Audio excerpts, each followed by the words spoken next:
అందరికీ నమస్కారం అండి.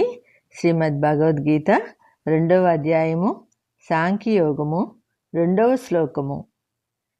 కుతస్త్వా కస్మలమిదం విషమే సముపస్థితం అనార్యాజుష్టమస్వర్గ్యం అకీర్తికరమర్జున.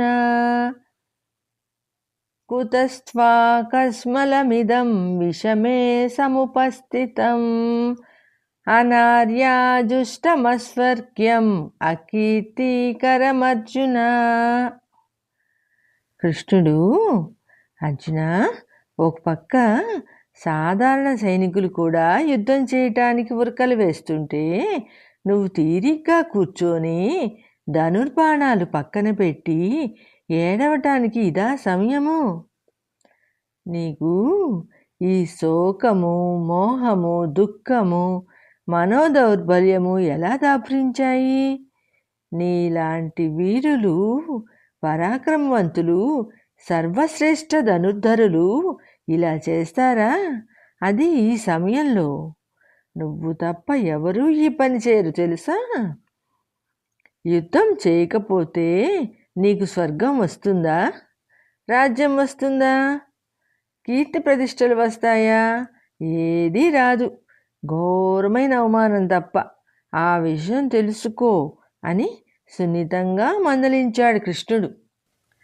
ఏ పని చేయడానికైనా సమయము, సందర్భము ఉంటాయి.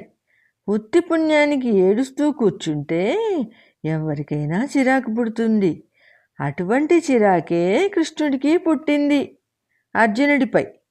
ఇంకా యుద్ధం మొదలు కాలేదు, ఎవ్వరూ చావలేదు, ఎవ్వరూ ఓడలేదు, గెలవలేదు.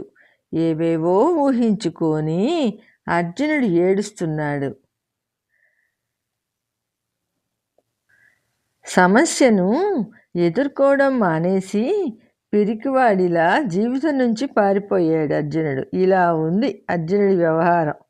సమయము, సందర్భము లేకుండా ఏవేవో ఊహించుకుని ఉత్తు పుణ్యానికే ఏడుస్తున్నాడు. నేను యుద్ధం చేయను అనే తప్పుడు నిర్ణయం తీసుకుంటున్నాడు.